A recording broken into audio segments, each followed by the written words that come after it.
ministramos sobre a casa, a primeira casa que foi em Caná da Galileia, e Jesus levou alegria. Na casa de Pedro, que Jesus levou cura. Na casa em Cafarnaum, onde Jesus levou restauração. Ministramos sobre a casa de Levi, Mateus, que Jesus levou perdão. Ministramos sobre a casa de Simão, fariseu, que Jesus levou unção. Ministramos sobre a casa de Jairo, onde Jesus levou vida. Ministramos sobre a casa de Marta e Maria, onde Jesus levou a palavra. Ministramos na casa de Zaqueu, onde Jesus levou a salvação. Ministramos no cenáculo, onde Jesus levou a comunhão. E hoje vamos ministrar sobre a casa de Caifás, em Mateus capítulo 26, versículo 57. Amém? Hoje nós vamos ver sobre a 10ª casa que Jesus entrou. A casa que Jesus foi involuntariamente. Ele não entrou nessa casa sobre a sua livre e espontânea vontade, mas ele levou porque ele foi levado. Ele entrou porque ele foi levado até essa casa, a casa de Caifás, onde Jesus foi julgado. Amém? Diz assim a palavra do Senhor: e os que prenderam Jesus o levaram à casa de Caifás, o sumo sacerdote, onde se haviam reunido os escribas e os anciãos. Amém? Senhor meu Deus, nessa noite eu quero pedir ao Senhor que a Tua palavra, Deus, venha trazer uma transformação sobre a nossa vida. Nós sabemos, ó Deus, que a Tua palavra ela é viva, ela é eficaz, ela traz mudança, salvação, cura sobre nós, ó Pai. E nessa noite, ó Pai, nós queremos aprender mais da Tua palavra. Eu quero pedir ao Espírito Santo do Senhor que venha me usar, que venha falar através da minha vida, da minha voz nessa noite, ó Pai. Que possamos aprender, Pai, que possamos levar tudo que nós aprendemos para praticar em nossas casas, ó Pai. Em nome de Jesus, fique à vontade, Espírito Santo.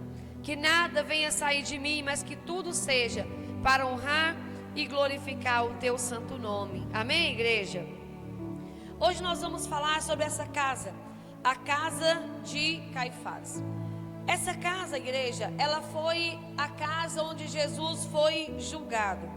E é essa das 12 casas, em terra, na verdade, essa foi a última casa que Jesus entrou.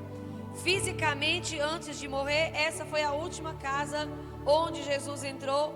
E foi a única casa onde ele entrou involuntariamente. Ou seja, ele foi levado para a casa de Caifás depois de ter sido preso. Nós lemos aqui no versículo 57: e os prenderam e o levaram à casa de Caifás. Amém? A casa de Caifás representa um lugar de julgamento e de condenação. E para a gente entender um pouquinho sobre isso, nós vamos voltar um pouquinho na história e saber quem era Caifás.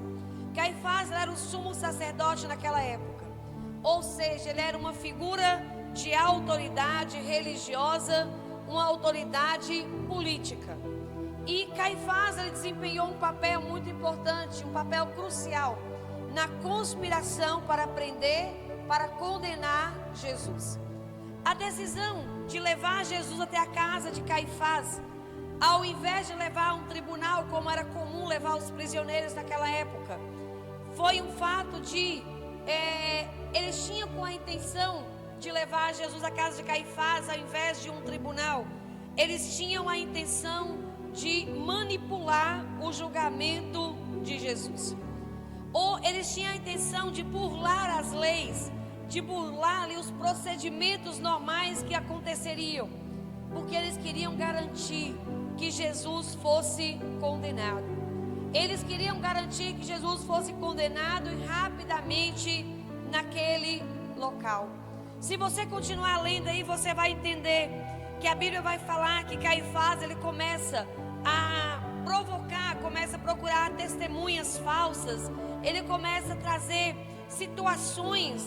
Lá no versículo 59 fala: e os principais do sumo sinédrio procuravam testemunho falso contra Jesus, a fim de condená-lo à morte.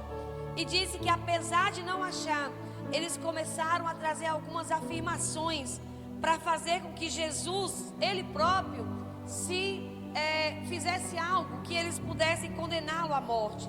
E foi isso que eles fizeram. Então a casa de Caifás, igreja, ela significa um lugar de condenação, um lugar de julgamento incorreto, um lugar onde eles manipularam, onde eles trouxeram mentiras, onde eles trouxeram falso testemunho, onde eles provocaram a condenação de Jesus.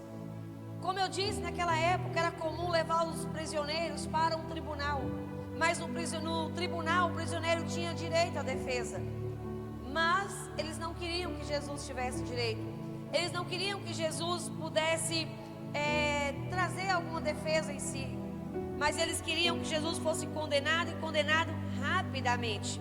Eles queriam calar o evangelho, eles queriam calar a boca das pessoas de Jesus, das pessoas que estavam seguindo Jesus. Eles queriam fazer com que a mensagem do evangelho de salvação fosse silenciada, igreja. E hoje não é diferente nos nossos dias, igreja. Quantas pessoas querem calar a boca da igreja? Quantas pessoas inventam mentiras, distorcem o evangelho, assim como Caifás fez, assim como os homens daquela casa de Caifás fizeram.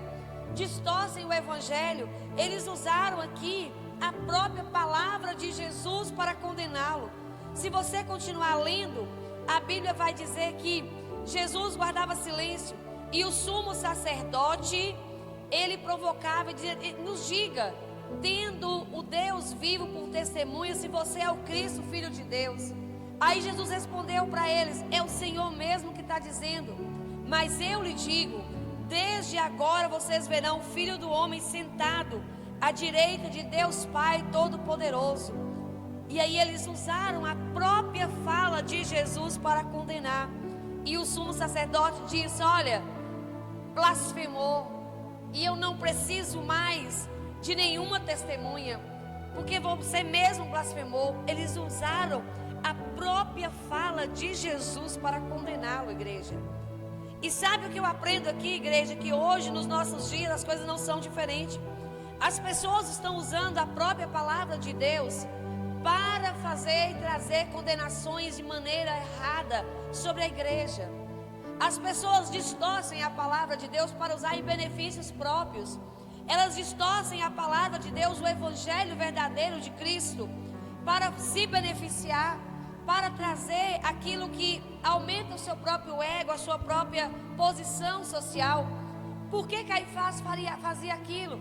Porque ele era um homem de respeito. Ele estava perdendo o respeito diante de Jesus. As pessoas estavam sendo libertas pela palavra que vinha de Jesus, pela presença de Jesus. Ele estava deixando de ser importante, o poder estava deixando as mãos dele, estava deixando eles. Mas o que eles tinham que fazer? Eliminar aquele que estava trazendo, vamos dizer assim, uma concorrência forte sobre a vida deles. Então eles usam a própria palavra de Jesus, o próprio evangelho, para poder crucificar Jesus. A gente percebe aqui essa injustiça que acontece no julgamento de Jesus. Os líderes, eles estavam, ao invés de buscar a verdade, ao invés de buscar a justiça, eles estavam procurando maneira de condenar Jesus. Então mesmo que isso fosse necessário, eles recorrer a pessoas que estavam inventando falso testemunho. Quantas pessoas nos dias de hoje, igreja, continua fazendo a mesma coisa, julgando aqueles que preservam o evangelho verdadeiro de Cristo?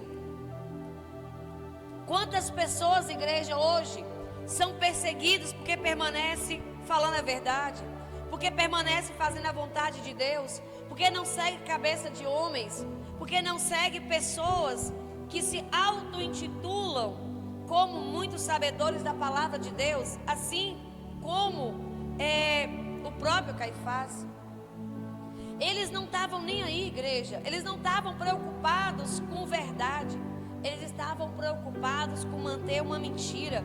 Eles estavam preocupados em condenar Jesus à morte. Eles estavam preocupados em silenciar o evangelho.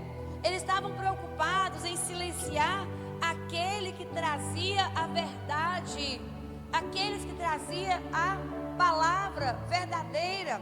O próprio Cristo, Ele mesmo disse: vocês mesmos verão Cristo, vocês estão vendo Cristo.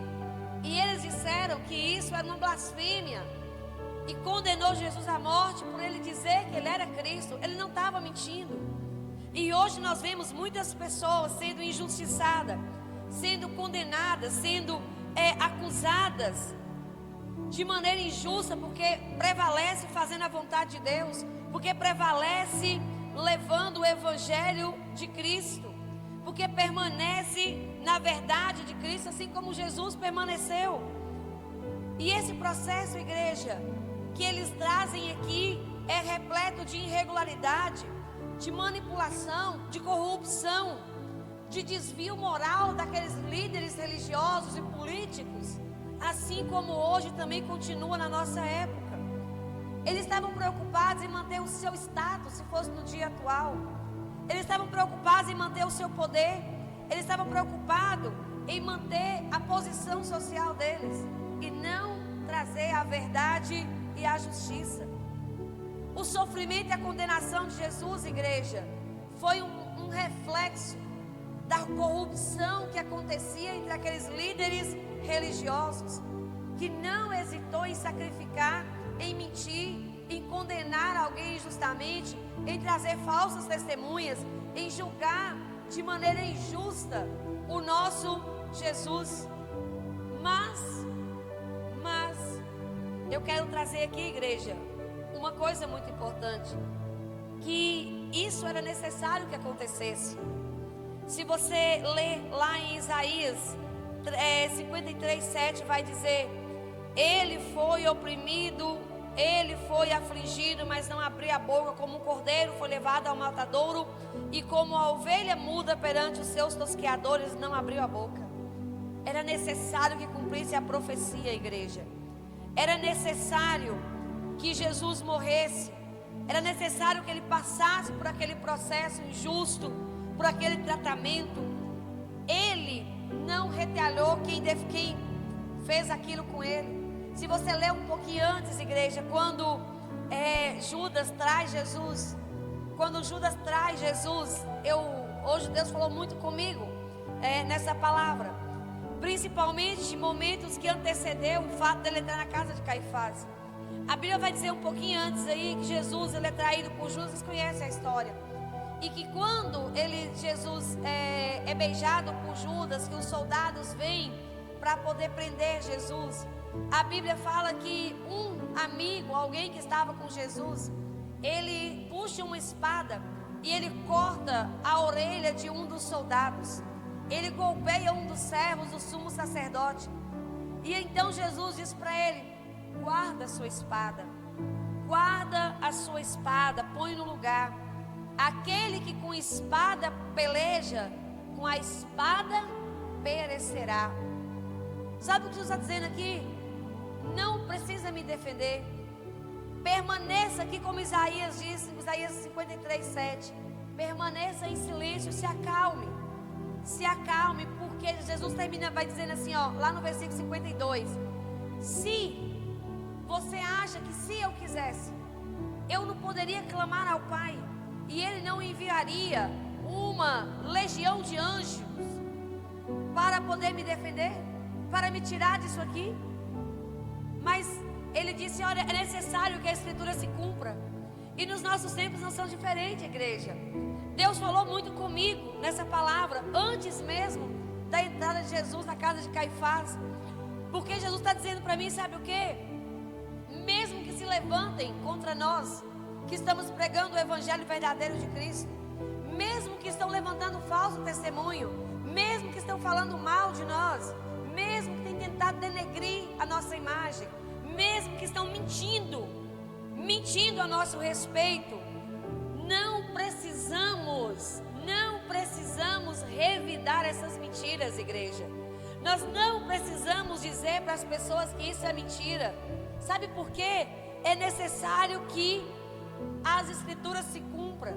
E a Bíblia fala que não tem um profeta na Bíblia que antes de ser honrado por Deus, antes de Deus colocar ele no lugar que ele tem para ele, não tenha que ser moído, não tenha que passar pela prova, não tenha que sofrer, não tenha que passar por obstáculos.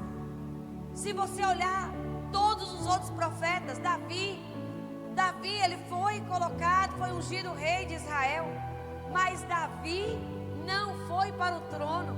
Davi foi para o pasto, Davi foi cuidar das ovelhas, ele foi pelejar, ele foi ser treinado para ser rei de Israel. Não foi num piscar de olhos que Davi se tornou rei, foi um processo. Ele enfrentou ursos lá defendendo as ovelhas do pai dele, ele enfrentou leões defendendo. Sabe qual foi a primeira luta que Davi teve? Vocês conhecem a história? Foi o gigante Golias. A primeira batalha que Davi enfrenta, né, diante dos seus inimigos, foi o gigante Golias, o mais temível gigante Golias. Ele, uma criança de estatura pequena, Golias, enorme, disse: eu vou esmagar você. Ele: oh, peraí, porque eu sei quem tenho crido, eu sei quem eu sirvo, eu sei o Deus que eu sirvo. E na hora certa, ele se levanta para me defender. Então, igreja, guarda uma coisa no seu coração, que Deus falou comigo: não se preocupe com o que tem dito sobre você. Se Deus quisesse, Ele calava a boca dos nossos inimigos agora, mas ainda não é a hora. Ainda não chegou o tempo da promessa do cumprimento de Deus sobre a nossa vida. Então ainda é tempo de nós ficarmos como Jesus, em silêncio. Jesus disse para o amigo que foi defender: não se defenda. Esses que estão puxando a espada, é com a espada que eles perecerão. Versículo 52. Coloque a espada de volta no seu lugar, pois todos que lançam mão da espada, é a espada que eles perecerão. Amém? Então nós devemos, igreja, entender que aqui no julgamento de Jesus houve uma injustiça. Aqui no julgamento de Jesus houve uma conspiração, houve traição, houve mentira. Enquanto Jesus estava com a verdade. Não vai ser diferente com a gente, igreja. Não vai ser diferente comigo e com você. Jesus, ele veio aqui na terra para nos ensinar. Ele veio aqui na terra para nos ensinar que nós estaríamos passando por essas lutas, mas que nós não devíamos nos preocupar, porque nós sabemos em quem temos crido e nós sabemos quem peleja por nós. Amém? Outro ponto que eu quero falar com vocês aqui é já sobre a casa de Caifás. Muitas vezes, igreja, nós fazemos julgamentos dentro das nossas casas. Nós estamos falando sobre o que Jesus levou dentro da nossa casa. E nessa noite eu quero dizer para você: cuidado com como nós temos lidado dentro da nossa casa. Cuidado com os julgamentos que nós temos feito dentro da nossa casa. Mateus 7, 1 e 2 vai dizer: não julgueis para que não seja julgado, pois com o juízo que julgares, sereis julgado, e com a medida que tiver medido, também hão de ser medidos. Amém? Então, igreja, nós devemos ficar atentos como nós estamos julgando as pessoas, especialmente dentro da nossa casa, dentro da nossa comunidade. Jesus, ele fala aqui para nós sobre uma tendência que nós humanos temos de julgar os outros, e ele nos desafia aqui a refletir sobre a nossa própria justiça avaliada sobre nós mesmos. Muitas vezes nós levamos por um impulso do nosso sentimento e acabamos julgando as pessoas no calor do conflito, no calor da situação. Eu tenho aprendido muito sobre lidar com sentimentos. E eu aprendi, igreja, que o nosso sentimento, ele não deve conduzir a nossa ação. Ele deve somente dizer onde nós estamos.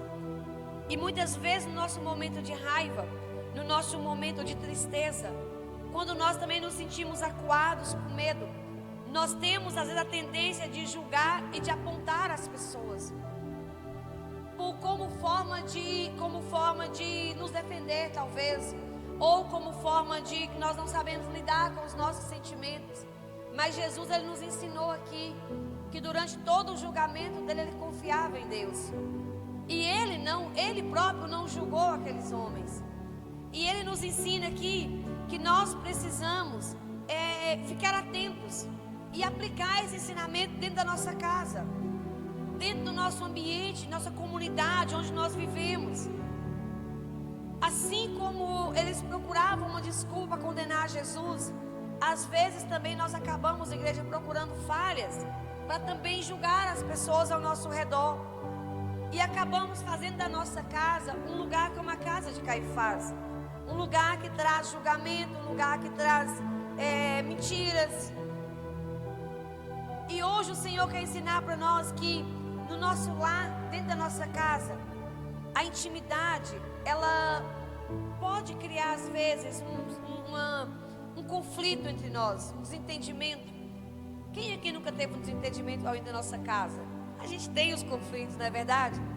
Mas ele nos ensina aqui, sabe o quê? Vamos agir dentro da nossa casa com graça, com misericórdia, ao invés de julgamento. A presença de Jesus e o comportamento de Jesus, ele nos desafia aqui, igreja, que nós devemos olhar para os nossos amigos, para os nossos familiares, com compaixão, com compreensão, e não com olhares críticos, não apedrejando. Nós temos um exemplo muito claro disso na Bíblia, lá no Evangelho de João, capítulo 8, versículo 7, onde Jesus encontra a mulher adúltera, e ele fala: aquele que entre vós não tiver pecado, seja o primeiro a atirar pedra contra ela. E aqui Jesus expõe a hipocrisia daqueles homens que estavam julgando a mulher, só porque o pecado dela tinha sido exposto. Mas Jesus disse: se você não tiver um pecado em secreto guardado, você julga então. Então ele está dizendo: olha, nós não estamos em posição de julgar. Eu aprendi isso muito com Deus. Ele me ensinou que ao invés de eu buscar erro, ao invés de eu buscar uma forma de condenar alguém, de ofender alguém, eu preciso aplicar os ensinamentos dele. E eu preciso oferecer perdão. Eu preciso oferecer arrependimento. E quando nós aplicamos isso, igreja, na nossa casa, nós criamos um ambiente de compreensão, um ambiente de amor muito maior entre a nossa família. O perdão, ele é essencial, igreja. Então nós devemos estar muito atentos para que a gente não cometa os erros que esses líderes religiosos cometeram com Jesus. E a forma também como nós somos tratados muitas vezes, igreja. Mas nós não devemos ser como esses líderes. Nós não devemos ser como aqueles que têm nos julgado. Se nós os julgamos, se nós falamos mal deles, nós nos tornamos iguais a eles. Então vamos ser diferentes. Vamos agir com compaixão. Vamos praticar o perdão sobre a vida dessas pessoas, sobre aqueles que estão na nossa casa, sobre aqueles que vivem, no nosso meio, a nossa comunidade. Então, quando nós deparamos com conflitos e com problemas, igreja, nós devemos lembrar dessa palavra de Jesus, dessas atitudes de Jesus, que mesmo num lugar, numa casa onde ele estava sendo condenado, onde estava sendo injustiçado, ainda assim ele permanece crendo que Deus está no controle, que Deus é quem vai julgar. E ele diz: olha, é com espada que eles estão me julgando, é com espada que eles serão julgados, não se preocupe. É com pedras que estão me julgando, é com pedras que eles serão julgados. Nós não precisamos fazer isso, amém? Então ofereça perdão para aqueles que têm atirado pedra. Ofereça perdão dentro da sua casa, principalmente, igreja. Ofereça perdão todos os dias dentro da sua casa. Oferecer perdão gera libertação dentro da nossa casa. Gera uma paz que o diabo não suporta, igreja. Teve um certo momento da minha vida que eu tinha, por longos anos, tive um conflito com alguém da minha família. E certa noite, há muitos anos atrás, eu acho que, 12 anos, 13 anos atrás, o diabo, ele apareceu para mim assim como ele apareceu para Jesus. E ele disse que ia levar essa pessoa, que essa pessoa seria morta. E eu comecei, não foi sonho, igreja, porque eu estava acordada. Eu ainda não tinha ido dormir. E eu sei que eu lutei, eu orava, eu intercedia e eu pedia a Deus para não permitir que aquilo acontecesse. E o diabo dizia para mim: olha, eu vou levar e a culpa vai ser sua. Você vai ser culpada por a morte dessa pessoa, era um ente querido meu. E aí eu fui lutando, eu fui orando, eu falei: Jesus, eu preciso de sabedoria. Como que eu vou sair dessa situação? Isso, igreja, já tinha passado horas que eu lutava com o diabo pela vida dessa pessoa, desse ente querido meu. E aí Deus disse para mim assim: olha, liga para essa pessoa e fala para ela que você perdoa ela, porque ele não vai ter mais nada com o que lidar. Ele não vai mais ter poder sobre a vida dessa pessoa. Eu liguei para a pessoa 3 horas da manhã. Falei: fulano, estou te ligando para te dizer que eu te perdoo e que eu te amo em nome de Jesus. Ela não era cristã. Ela disse para mim assim: você deve estar ficando doida. Vai dormir, porque você está doida. Amanhã nós conversamos. Mas na mesma hora, o diabo levantou. Eu vi ele arrumando as coisas dentro do quarto dessa pessoa e saindo de lá, porque ele não teve mais poder. Ele não tinha mais poder, porque não existia mais brecha.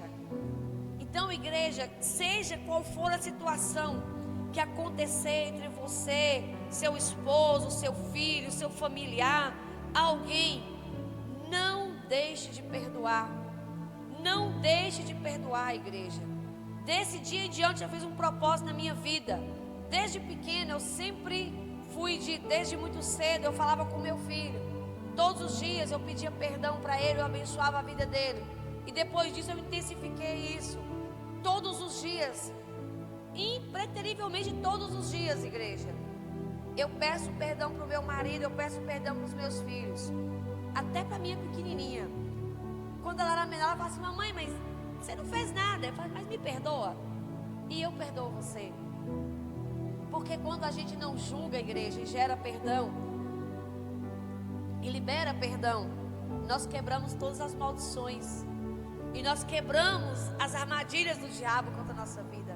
Amém? Então que a nossa casa, igreja, não seja um lugar de julgamento, como foi a casa de Caifás, mas que seja um lugar de perdão. Amém? Vamos transformar a nossa casa em casas, lugar de graça e de bênção, trazendo a palavra de Deus sobre a nossa casa. Lá em Mateus 18:20 fala: porque onde estiver 2 ou 3 reunidos em meu nome, ali eu estarei no meio deles. Amém? Então, igreja, perdoe, não julgue dentro da sua casa, principalmente dentro da sua casa. Não traga julgamento, leve perdão, libere perdão e coloque como prática diária dentro da sua casa ler Bíblia, orar. Ao invés de levar julgamento, leva graça.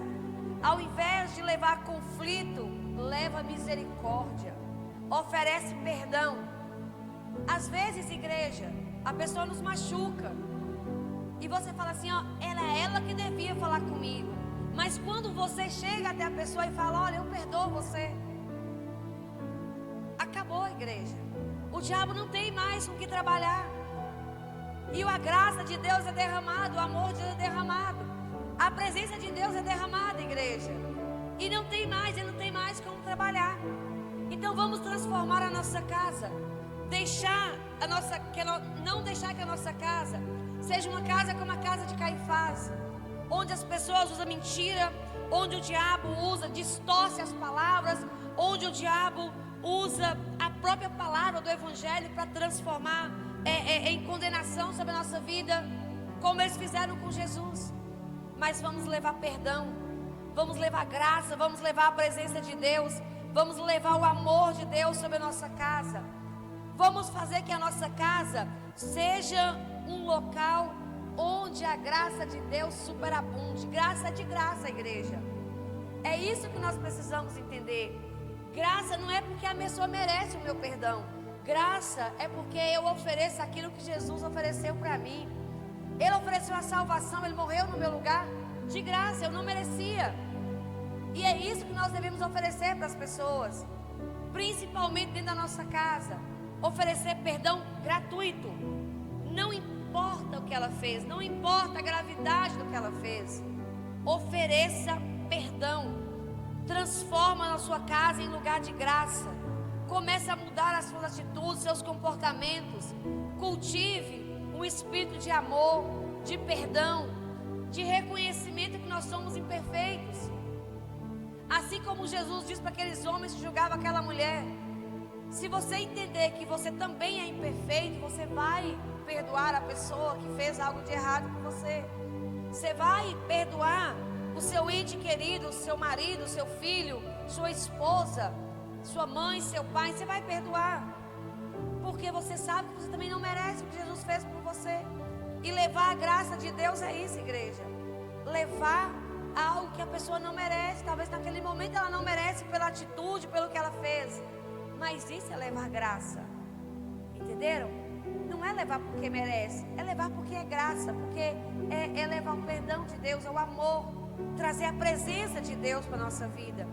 Se nós aplicarmos esses princípios, igreja, nós levamos a presença de Jesus. Nós criamos um novo ambiente dentro da nossa casa. Nós criamos um espaço de harmonia, de paz dentro da nossa casa. E é isso que Deus quer. E é isso que Deus procura em nós. Deus quer que nós venhamos promover o tempo inteiro a reconciliação. Deus quer que nós venhamos inteiro promover a aproximação, a transformação das nossas vidas. Então, igreja, hoje o Senhor me ensinou muito sobre essa casa de Caifás. Uma casa onde eles fizeram tudo de errado, mas que me ensina a fazer tudo certo dentro da minha casa. Amém? Que me ensina a lidar com aqueles que me julgam, com aqueles que fazem assim como Caifás fez com Jesus, trazendo mentiras, armando situações, falando mal de você. Jesus me ensina para eu lidar com esses, com amor, com o silêncio.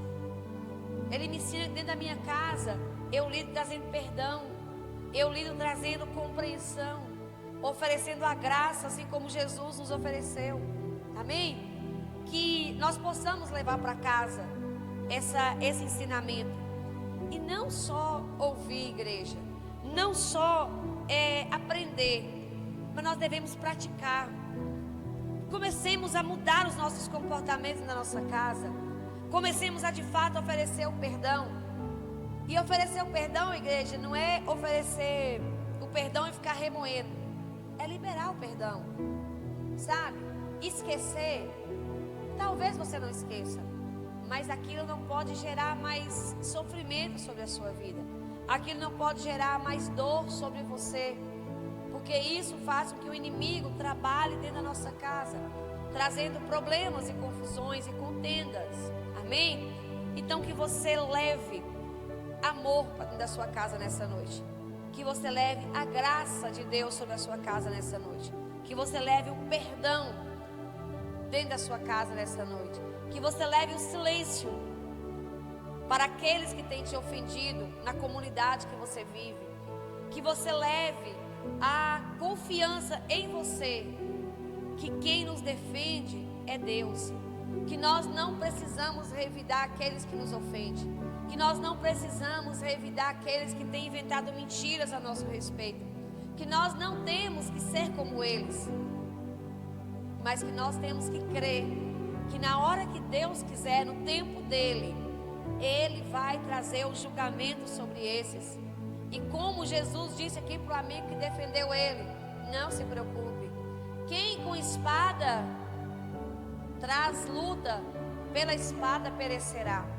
Quem com mentiras e contendas traz problemas, é com mentiras e contendas que serão julgados, que perecerão. Amém? Então, leve paz para sua casa. Tudo que Jesus tem nos ensinado é para que nós venhamos ter uma vida melhor, é para que possamos ter uma vida mais confortável, segura, é essa a palavra. É que nós possamos ter uma vida segura, sabendo que quem peleja por nós, ele não dorme. Ele vigia dia e noite pela nossa vida. Ele vigia dia e noite pela nossa casa. Amém? Eu quero orar com você. Fica de pé no seu lugar. Vamos orar juntos agora, pedindo ao Senhor Deus que eu consiga mudar os meus comportamentos.